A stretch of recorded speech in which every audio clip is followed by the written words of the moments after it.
Disclaimer: this video does not encourage anyone to use or not to use DMT. It is for educational purposes only.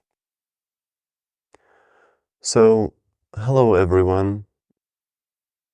This will be another kind of amateur personal video on my DMT Trip Report, and I hope you will have at least the same amount of fun as I have right now.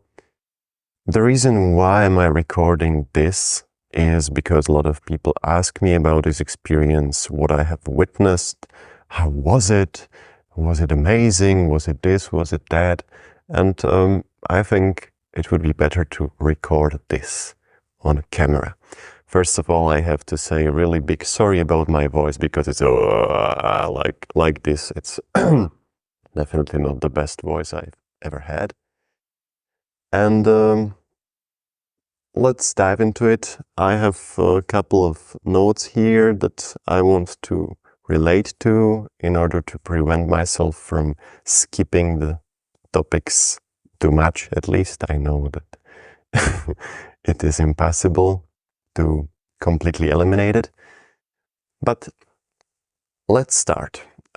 First of all, how did I got to this kind of experience of DMT and experience of psychedelic trip in general?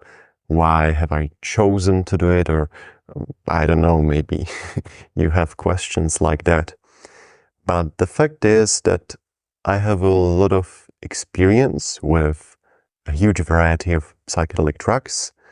I have my first LSD trip when I was 17. I suffered a lot of depression and anxiety that time, or at least I thought that I suffered a lot. And I read a lot of research on those substances. I realized that they can be beneficial in treating such and such conditions. So I just had a trip. And after my first LSD trip, I began to experiment with a lot of different substances. All of them were psychedelic, of course, such as psilocybin and magic mushrooms. I did also some other kind of substances like Kalea zakatachichi, that is oneirogenic, that means it can enhance your dreams, etc. I did salvia divinorum. Sorry, I don't know if I mentioned that, but yeah, there were a lot of different types of substances involved and a lot of doses involved. I did really high doses of LSD, almost 1,000 micrograms. I did 10 grams of mushrooms, and yeah, I was pretty much interested in all of this. And yeah, I cannot say it was beneficial or not because I don't know how my parallel life without psychedelics would look like. But I can say right now that my need for doing psychedelics somehow burned out. I don't know a better word that could describe that. But I'm not for or against it. I'm not rejecting it or something. Maybe when somebody give me psychedelic in front of my face, I will say, okay, I will take it. But I mean that there is no urge, no need, no desire for any experience of any kind for me right now, whether it is psychedelic or or not. I'm basically okay with what is, and I don't know what to say, what else to say. It's really hard for me to answer the question, why did I take so many psychedelics? I don't know, maybe it's the same answer as the answer for the question, why am I not using any psychedelics right now, is, I don't know. Maybe there is a need, maybe there is not. And maybe the fact that I'm saying to you that I don't have a need is a complete bullshit, because I don't have a clue what's going on in my head. But I think that's not that important for for this video.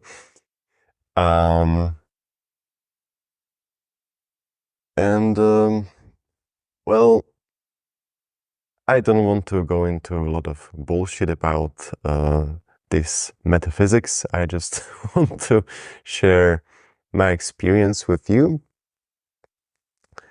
And the experience was as follows. I was in a Christmas party in some well-known place in Prague, and my friend came to me with DMT vape. It was a 300-watt vape, and which is very powerful, and there were no carcinogens involved, at least I thought so. And he asked me if I want to smoke DMT, and I said yes. I was a bit depressed that time, and I just sat on a couch like this. I put away my shoes, my belt, and smoked it with the intention, maybe not the intention, but I was thinking about not coming back from the trip, like dying or something. And I was thinking about it in a way that it would be a cool way how to die. I have no motivation to live. I basically don't see any purpose in continuing my existence. I see only misery and yeah, something like that, you know, emo stuff. And yeah, the first dose was very interesting because it immediately blasted me off the reality. This was the state that I knew only from Salvia Divinorum, which is the state where you completely lose your reality, you completely lose your surroundings. And it doesn't matter whether you have your eyes opened or closed, there is completely new reality. And that's it. Yeah, I wrote there a very important thing, which is that this DMT wasn't like any other psychedelics that I tried before, because even when I had salvia or LSD or whatever, I felt somehow that this is my damn physical body and I am ingesting the substance, and that damn substance has some damn effect on my body. This is the body, this is the substance that interferes with the body. I cannot describe it in a in a better way. Whereas when I took DMT, it wasn't like that. It was just like my body that was already there just started to dissolve. It was just me dissolving in space. That was how it felt like. No substance was involved. And that was it. It wasn't that special. I saw a lot of sacred geometry and all the rest of that bullshit that you can find on the internet. And my friend told me that if I want to take the most out of the experience, the best thing that I can do is to have another dose after maybe 20 or 30 minutes after the first dose. Why? I'm not a neurobiologist or any such thing, but I think that it has something to do with crossing the blood-brain barrier, because when once the DMT crosses the barrier, maybe the second time, all of these serotonergic pathways in your brain will be more accessible to it somehow. This is how I imagine it. There is nothing nothing prominent to to it. But yeah, so I sat there for the second time, smoked the DMT, or sorry, vaped DMT, and it was definitely much more intensive than the previous dose. The thing that I saw there, it felt like some kind of DMT entity that a lot of people describe when they smoke DMT. And it's hard to describe it because there was no face, there was no body or anything. I just saw like this huge dark thing, and I felt the presence of that thing. I felt some kind of experience from it. It's yeah, it's really funny, but I named this entity Kali, like the Hindu goddess or goddess of death, but maybe some Hinduist would would facepalm because of me, because it's not a goddess, it's kind of manifestation or whatsoever. But yeah, I felt a lot. It's really hard to describe, but I felt a lot of negativity from this entity, a lot of fear, a lot of disgust, a lot of kind of yeah. It felt like having a tea with death. That's why I call it Kali, and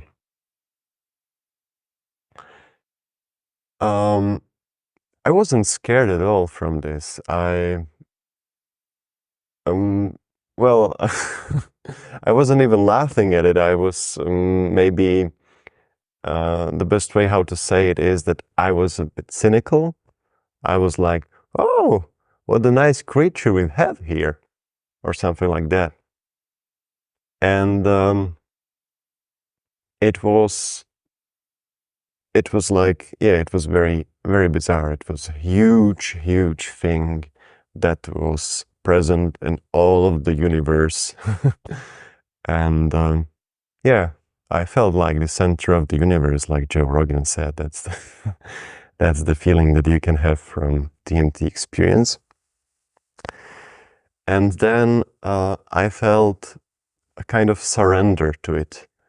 I somehow connected it with my state of depression or something. And yeah, I felt a surrender, complete surrender. I thought that this, even if this depression will last forever, I cannot do anything with it. I just need to take it. I need to take it until I die. And yeah. So that's how the meetup with Kali was like. And then this entity um, started to somehow morph into more rainbow and colorful like entity. And I don't know how to describe it. There were multiple colors and layers of colors, and the death, dark odor of the entity started to dissolve, and I was then able to breathe or something. I was able to have more positive emotions, and it was all manifesting in those colors and stuff. And yeah, that's how can I describe it. But sorry, I see that my gimbal is running out of battery, so I'll just going to recharge it. Okay, so what can I say? What else can I say?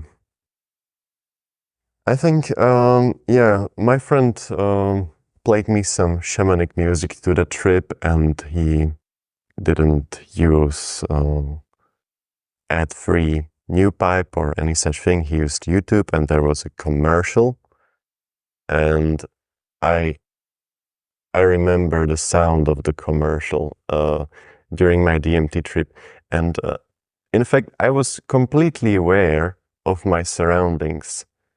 Um, when the music started to play, the commercial music, I said like, "Fuck you! You are fucking kidding me!"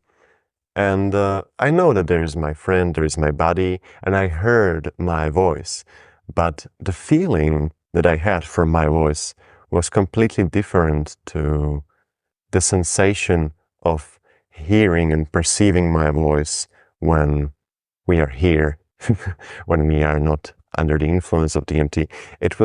I just felt that there is nothing, there is no central point from which my voice is emerging. It's just a natural phenomenon such as rain uh, or sound of whatever is there in in this room.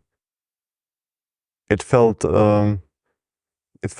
really really bizarre, and I don't know what else to say.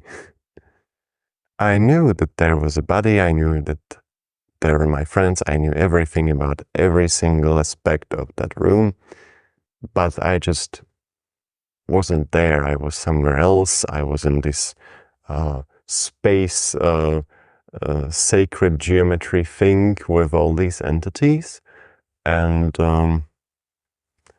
all that was happening there in the room was just happening as some kind of phenomena that I had only chance to perceive the through my hearing apparatus, not through my eyes or through anything. And yeah, I felt pain in my stiff SI joint, so I got up uh, on my two legs, and I started to exercise somehow. And I was still in this sacred reality while doing it. And yeah, the moral of the story was that I should visit a physiotherapist because of the joint. And this DMT state somehow started to dissolve into this reality. Maybe I started to perceive my own voice as my own. Sorry.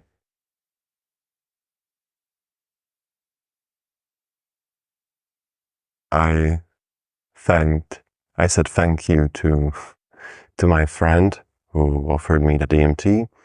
And yeah, there were two other friends after me that tried it, and they both drank vodka after it because I don't know, maybe they felt so they needed to be grounded in this matter so much that they have chosen to drink. But what else can I say about how can I conclude all of this crap? So the moral of the story is I'm just kidding. There is none. um, well, what the DMT trip taught me is no different than what I learned through just this, through just living my ordinary life. I think the only knowledge that will be of any use to me in my life is the knowledge that I can use when I die. nothing more. And what kind of knowledge is that? I don't know. Honestly, I doubt that there is such knowledge at all. And when you were listening to this trip report, maybe you were thinking to yourself and saying something that, oh, this was so boring. I don't know how to speak. I speak very confusingly. I use too many useless words. Maybe you were saying something. You were saying to yourself something like, "Oh, that was so cool. That's so nice. I have to experience this. I have to take DMT. How cool it is," or something. But it's not like that. I think there is nothing extraordinary about it. There is nothing amazing about it. There's nothing cool about it. And the DMT experience is just like any other experience. The DMT reality is hallucinogenic in the same way as your ordinary reality. You're just bored with that and you just seek something more interesting. That's the reason why this experience is so appealing to you and brushing your teeth in the morning is not. There's nothing else behind it. My friend, I asked my friend about doing psychedelics and he told me that he's avoiding hallucinogens. And I thought to myself, oh, you stupid ignorant. You don't know that your very brain is the biggest hallucinogenic machine in the world. While you are sober, you can't avoid hallucinogens. Whatever you are trying to do, whatever you are trying not to do.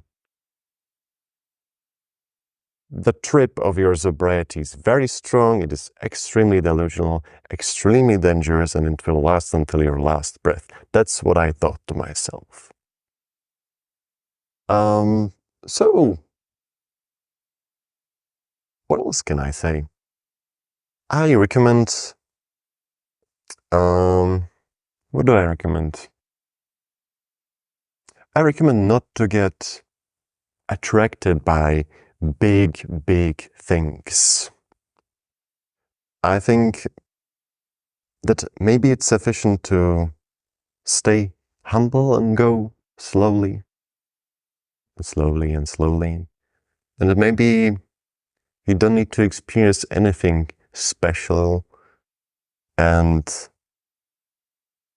maybe it's sufficient to integrate the trip that you already have, which is reality. And personally, I've had very similar experiences of DMT during just sitting. Maybe you can call it meditation. I'm not an expert. I'm not saying this because I'm proud of it, that, oh, I have experienced a similar state to DMT just by sitting somewhere. No, quite the opposite. I'm trying to suggest that DMT trip is no more significant than anything else that you do. Whether you are DMT tripping, brushing your teeth, meditating, don't take any lessons from anything. Every lesson is just another delusional trip. Stay only in what you have.